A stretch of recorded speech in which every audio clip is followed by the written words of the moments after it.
عاشق کی انفرادیت ہے کہ ہر عاشق انفرادی طور پر یعنی انڈیویجول طور پر وہ اکیلے اس کی ایک سوچ ہوتی ہے، اس کے دکھ الگ ہوتے ہیں، اس کے سکھ الگ ہوتے ہیں، اور قافیے کی مناسبت اور بیت کی روانی شعر کو خوبصورت بنا دیتی ہے۔ یہ اس شعر کی خاص بات ہے۔ کئی بار ایسا ہوتا ہے کہ جب ایگزام میں آپ کو آتا ہے کہ چند اشعار کی تشریح آتی ہے، ساتھ میں یہ لکھا ہوتا ہے کہ فنی محاسن کی نشاندہی کیجیے، یا ایسا لکھا ہوتا ہے کہ فنی محاسن کی وضاحت کیجیے، فنی محاسن بتائیے، تو یہ باتیں آپ ذکر کر سکتے ہیں۔ اور اس کے علاوہ یہ جو ہے غزل کا مطلع ہے، دونوں مصرے ہم کافی اور ہم ردیف ہے۔ جب آپ نے غزل کی ڈیفینیشن پڑھی تھی، تعریف پڑھی تھی، آپ نے پڑھا تھا کہ غزل کے اگر دوسرے مصرے میں بھی، دوسرے شعر میں بھی دونوں مصرے ہم کافیہ اور ہم ردیف ہوں گے تو ویسی غزل اس کو ہم مطلب ثانی کہیں گے۔ تو آپ دیکھیے گا مطلب ثانی آپ کے سامنے ہے، یہ میں نے یہ لوگ کیا ہوا ہے، جمائیں اور چرائیں، یہ اس کا کافی آیا ہوا ہے۔ بے مدعا ہے رنگ جمائیں کہاں سے ہم، دل کچھ نہیں ہے پاس چرائیں کہاں سے ہم۔ یہاں شاعر یہ کہتا ہے کہ اپنی بے مقصدیت کا اظہار کرتے ہوئے یہ کہتا ہے کہ جب ان کے پاس کوئی خاص مقصد ہی نہیں ہے، کوئی مدعا ہی نہیں ہے، کوئی موضوع ہی نہیں ہے، تو پھر محفل کا رنگ نہیں جم سکتا۔ محفل کا رنگ تو تب جمے گا جب آپ کے پاس کوئی مقصد ہے، کوئی کانٹینٹ ہے، کوئی مدعا ہے۔ آپ محفل کو کیوں رونق بخشنا چاہتے ہیں؟ ان کے دل میں کوئی خاص بات نہیں ہے تو دوسروں کے دل کو کیسے متاثر کریں؟ مان لو آپ گاتے ہیں، آپ رقص کرتے ہیں، آپ ڈانس کرتے ہیں، تو کوئی مدعا آپ کے ذہن میں ہوگا تو آپ دوسروں کو متاثر کریں گے۔ شعر میں مدعا اور رنگ جمائیں جو یہ الفاظ استعمال ہوئے ہیں، ان میں تضاد کا پہلو کہیں نہ کہیں پایا جاتا ہے۔ اسی نے شعر کو خوبصورت بنا دیا ہے، اور یہ فانی حسن موہانی کا کمال ہے کہ وہ اس طرح کے الفاظ لانا جانتے ہیں۔ شعر نمبر 3 پہ آئیے۔ دنیا کے شغل و شوق دلوں میں ہے جا بجا، بیٹھیں کسی کے دل میں بسائیں کہاں سے ہم۔ اب دیکھیے کہ دنیا کی شغل و شوق، شغل و شوق کہ دنیا کے جو شغل ہیں یہ ہمارے دل میں جا بجا ہے۔ دنیا کے کام، دنیا سے عشق، دنیا کا لگاؤ ہمارے دلوں میں ہر لمحہ با لمحہ رہتا ہے۔ لہٰذا ہم نہ کسی کو دل میں بٹھا سکتے ہیں اور نہ کسی کو دل میں بسا سکتے ہیں، کیونکہ ہم دنیا میں اتنے ملوث ہیں۔ شعر کی جو میں نے تشریح لکھی ہے آپ دیکھ لیجئے گا اس کو بھی، کہ اس شعر میں دنیا کی مصروفیات اور دلچسپیوں کا ذکر کیا گیا ہے۔ وہ کہتے ہیں کہ دنیا کے دل مختلف شوقوں اور مصروفیات سے بھرے ہوئے ہیں، ایسے میں وہ کسی کے دل میں کیسے جگہ بنا سکتے ہیں اور اپنی محبت کو کیسے بسا سکتے ہیں۔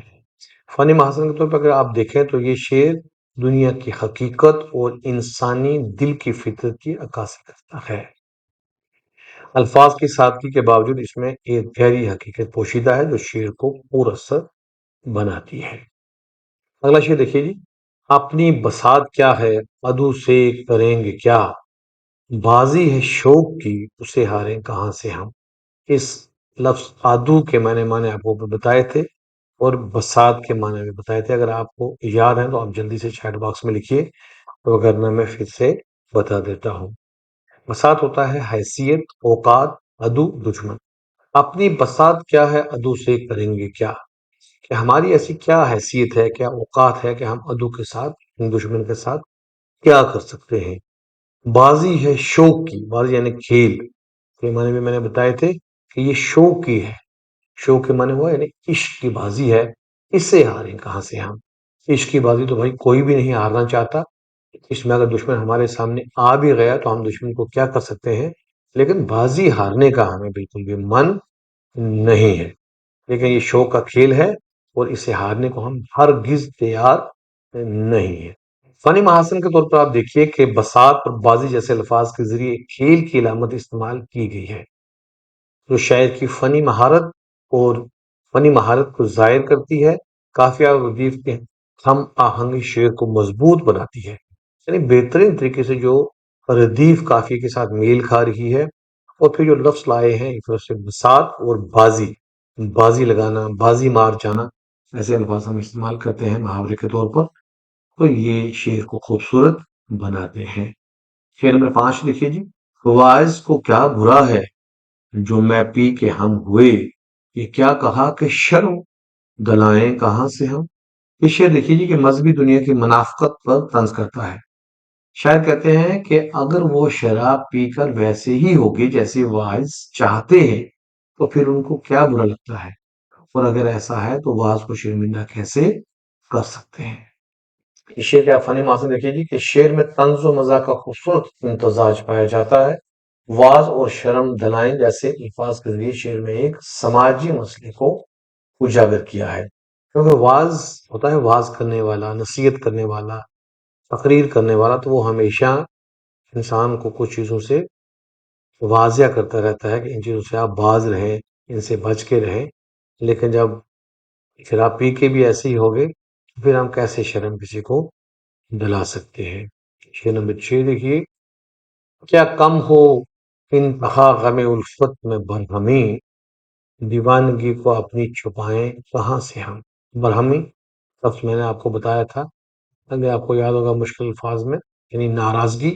الفت محبت کے لیے استعمال ہوتا ہے، غم الفت یعنی محبت، الفت کا غم یعنی محبت کا غم، اور دیوانگی ہوتا ہے جنون۔ تو شاعر اپنی محبت کے غم اور اس سے پیدا ہونے والے جنون کا ذکر کرتے ہوئے کہتا ہے کہ جب محبت کا غم انتہا پر پہنچ جائے اس میں برہمی کیوں نہ ہو، اور وہ اپنے دیوانگی کو کیسے چھپا سکتے ہیں۔ کہتے ہیں عشق چھپ نہیں سکتا، دیوانگی چھپ نہیں سکتی۔ جب انسان مجنون بن جاتا ہے، جب انسان کسی کے عشق میں حد سے زیادہ گزر جاتا ہے تو وہ چیزیں چھپتی نہیں ہے۔ پہلے مصرے کو پھر دیکھیے کہ کیا کم ہو انتہا غم الفت میں برہمی۔ بھائی غم الفت میں برہمی کی انتہا کیوں کم، کیا کم ہو، کیسے کم ہو سکتی ہے؟ جب ہماری دیوانگی حد سے زیادہ بڑھ گئی تو پھر وہ زمانے کو بھی پتہ چل جاتی ہے، وہ چھپنے والی چیز نہیں ہے۔ کہ دیکھیے گا کہ غم اور جنون کے موضوع کو خوبصورتی سے بیان کیا ہے اور الفاظ کا چناؤ بھی خوبصورت ہے۔ شعر نمبر 7 دیکھیے کہ مضمون شوق کا ہے بہت دلکش و جمیل، لیکن وہ کیا ہے جس کو سنائیں کہاں سے ہم۔ کہ شوق کا مضمون یعنی عشق کا مضمون، چاہت کا مضمون بہت دلکش ہوتا ہے، دل کو بھا لینے والا ہوتا ہے۔ اگر آپ کسی کے سامنے محبت اور عشق کی بات کریں تو انسان کے دل میں یہ چیز رہتی ہے تو وہ بہت انسان کے دل کو بھاتی ہے، بہت جمیل ہے، بہت خوبصورت ہے۔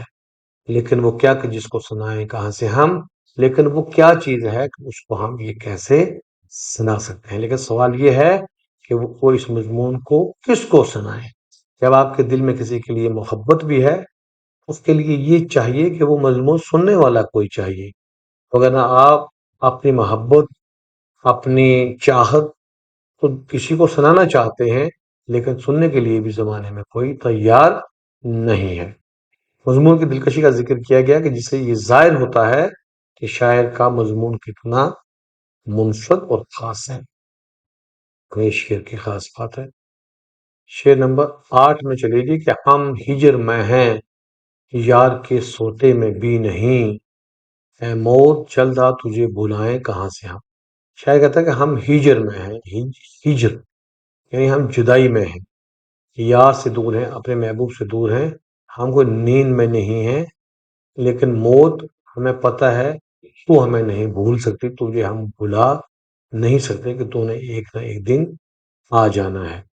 عاشق کے ہجر کی شدت کو بیان کیا ہے اس شعر میں کہ انسان ہجر میں کتنا تڑپتا ہے اور وہ اپنے محبوب سے سوتے میں بھی اس سے دور نہیں ہوتا، سوتے جاگتے میں اس کا خیال محبوب کی طرف رہتا ہے۔ ایسے میں وہ موت کو بلاتے ہیں کیونکہ وہ موت کو کیسے بلانا، موت بھولنے والی چیز نہیں ہے، تاہم محبوب کے عشق میں انسان اتنا غرق ہو جاتا ہے کہ وہ ایسی چیزیں بھی بھولنے لگتا ہے۔ فنی محاسن میں شعر میں ہجر کی شدت اور موت کی طلب کا موضوع ہے۔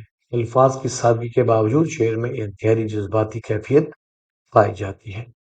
شعر نمبر 9 دیکھیے جی، جب ہر طرف وہ دشمن جاں کس طرح حسرت، اس بے قسیم میں چین سے جائیں کہاں سے ہم۔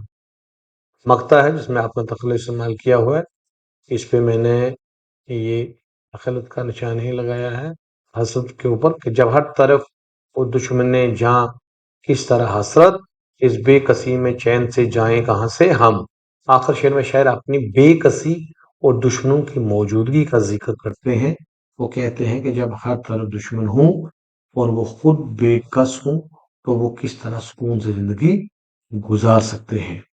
وہ دشمن جہاں کے سامنے انسان بے کس اور مجبور ہو جا سکتا ہے اور اس جہاں سے چین سے جانے کی بات نہیں بنتی، کیونکہ دشمن انسان کو سکون کی سانس نہیں لینے دیتا ہے۔ شعر میں بے کسی اور دشمن جان جیسے الفاظ انہیں جان ڈال دی ہے۔ نہایت سادہ اور عمدہ شعر ہے۔ کل ملا کے جو یہ غزل ہے اس میں حسن و عشق، بے بسی اور انسانی جذبات کی عکاسی ملتی ہے۔ غزل مسلسل ہے، ہر شعر میں شاعر کی ذہنی کیفیت اور جذبات کی مختلف زاویوں سے پیش کیا ہے جو اس کو ایک شاہکار غزل بنا دیتا ہے۔ حضرت موہانی پر ہماری مزید بات ہوگی اور آپ یہاں پلے لسٹ میں جا کے حضرت موہانی کی کچھ غزلیات دیکھ سکتے ہیں جس میں آپ کو تشریح مل جائے گی۔ یہ غزل جو تھی یونیورسٹی آف جموں کے نصاب یو جی لیول پر شامل ہے، باقی یونیورسٹیوں کے نصاب میں بھی شامل ہے۔ آپ اس کو دیکھیے گا، دوستوں میں ضرور شیئر کیجیے گا، اپنا دھیان رکھیے گا۔ خدا حافظ۔